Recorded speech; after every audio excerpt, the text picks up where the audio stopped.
આજે આપણે શ્રીમદ ભગવદ્ ગીતાના બીજા અધ્યાયનો અંતિમ શ્લોક જોઈશું. આ શ્લોક આખા અધ્યાયનો સાર છે અને સાધકની સર્વોચ્ચ અવસ્થાનું વર્ણન કરે છે. નમસ્કાર મિત્રો, ડિજિટલ કી શ્રેણીમાં આપનું સ્વાગત છે. ગઈકાલે શ્લોક 71માં આપણે જોયું કે જે મનુષ્ય ઈચ્છાઓ, મમતા અને અહંકારનો ત્યાગ કરે છે તેને જ પરમ શાંતિ પ્રાપ્ત થાય છે. આજે આપણે જોઈશું અધ્યાય 2, શ્લોક 72, જે સાંખ્યયોગનો છેલ્લો શ્લોક છે.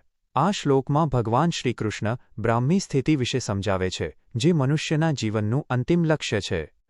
1. સંપૂર્ણ સંસ્કૃત શ્લોક. એષા બ્રાહ્મી સ્થિતિ પાર્થ નૈના પ્રાપ્ય વિમુહ્યતિ સ્થિત્વાલ સ્યામંતકાલેલ્પી બ્રહ્મ નિર્વાણ મૃચ્છતિ 72. 2. સરળ ગુજરાતી અર્થ.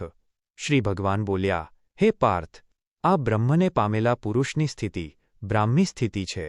આ સ્થિતિને પ્રાપ્ત કર્યા પછી મનુષ્ય ક્યારેય મોહમાં પડતો નથી, ભ્રમિત થતો નથી. જો કોઈ અંતકાળે મૃત્યુ સમયે પણ આ સ્થિતિમાં સ્થિર થઈ જાય તો તે નિર્વાણ બ્રહ્મની પરમપદની પ્રાપ્તિ કરે છે. 3 અને 4 પ્રશ્નો અને તેના ઉત્તરો. 1. બ્રાહ્મી સ્થિતિ એટલે શું? જવાબ: અહંકાર અને મમતા વગરની તે સ્થિતિ જેમાં મનુષ્ય પરમાત્મા સાથે એકાકાર થઈ જાય છે. 2. આ સ્થિતિ પ્રાપ્ત કર્યા પછી શું ફેરફાર થાય છે?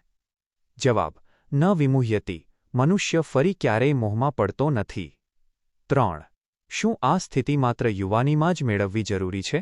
જવાબ: ના, જો અંતકાળેલ્પી મૃત્યુ સમયે પણ આ સ્થિતિ મળી જાય તો પણ કલ્યાણ થાય છે. 4. આ સ્થિતિનું પરિણામ શું છે? જવાબ: બ્રહ્મ નિર્વાણમ, જન્મ મરણના ફેરામાંથી મુક્તિ અને પરમ આનંદ. 5. આ શ્લોક કોને સંબોધીને કહેવામાં આવ્યો છે? જવાબ: પાર્થ અર્જુનને. 6. સ્થિત્વાનો અર્થ શું થાય? જવાબ: સ્થિર થઈને અથવા નિવાસ કરીને. 7. શું બ્રાહ્મી સ્થિતિ મેળવ્યા પછી પતન થઈ શકે? જવાબ: ના, એકવાર આ સ્થિતિ સાધ્ય થઈ જાય પછી મનુષ્ય સદા માટે મુક્ત છે. 8. આ શ્લોક કયા અધ્યાયની પૂર્ણાહુતિ કરે છે?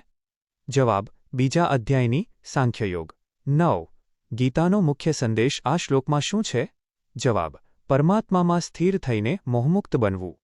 10. આ શ્લોક ક્રમ મુજબ કયો છે? જવાબ: બીજા અધ્યાયનો 72મો શ્લોક. 5. જીવનનો ઉદ્દેશ. 1. મોહમુક્ત જીવન, લિવિંગ વિધાઉટ ડિલ્યુઝન. આપણું આખું જીવન હું અને મારુંના મોહમાં વીતે છે.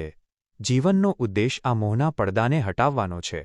બ્રાહ્મી સ્થિતિ એટલે કે એવી જાગૃતિ જ્યાં આપણને સમજાય કે આ બધું નાશવંત છે અને માત્ર પરમાત્મા જ સત્ય છે. જ્યારે આ સમજણ પાકી થાય છે ત્યારે જીવનની બધી મુશ્કેલીઓ નાની બની જાય છે. 2.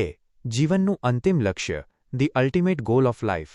આપણે આખી જિંદગી પૈસા અને પદ પાછળ દોડીએ છીએ, પણ ભગવાન કહે છે કે અસલી સિદ્ધિ બ્રાહ્મી સ્થિતિ છે. જીવનનો ઉદ્દેશ એવો હોવો જોઈએ કે આપણે જીવતે જીવ આ અવસ્થાનો સ્વાદ ચાખીએ. જો આપણે દરરોજ થોડો સમય કાઢીને અંતર્મુખ થઈએ તો આ સ્થિતિની નજીક જઈ શકીએ છીએ. 3. ગમે ત્યારે શરૂઆત કરો, નેવર ટુ લેટ. આ શ્લોકની સૌથી મોટી આશા એ છે કે ભગવાન કહે છે કે જો છેલ્લી ઘડીએ પણ આ જ્ઞાન થઈ જાય તો પણ મુક્તિ નિશ્ચિત છે. પણ તેનો અર્થ એ નથી કે આપણે છેલ્લી ઘડી સુધી રાહ જોવી. જીવનનો ઉદ્દેશ અત્યારથી જ જાગૃત થવાનો છે, જેથી આપણો અંતકાળ સુધરી જાય અને આપણે પરમ શાંતિમાં વિલીન થઈ શકીએ. નિષ્કર્ષ ટૂંકમાં. 1. બ્રાહ્મી સ્થિતિ એ મનુષ્યના ચેતનાની સર્વોચ્ચ અવસ્થા છે. 2. એકવાર જ્ઞાન થઈ જાય પછી અજ્ઞાનનો અંધકાર ટકી શકતો નથી. 3. પરમાત્મામાં સ્થિતિ જ સાચું નિર્વાણ અને સુખ છે. વિશેષ નોંધ: આજે આપણે બીજો અધ્યાય સાંખ્યયોગ પૂર્ણ કર્યો છે. આવતીકાલથી આપણે ત્રીજો અધ્યાય કર્મયોગ શરૂ કરીશું, જેમાં ભગવાન સમજાવશે કે કર્મ શું છે અને અકર્મ શું છે. ડિજિટલ કી શ્રેણી સાથે જોડાયેલા રહેવા બદલ આભાર. આવતીકાલે રાત્રે 8 વાગ્યે ફરી મળીશું અધ્યાય 3, શ્લોક 1 સાથે. જય શ્રી કૃષ્ણ.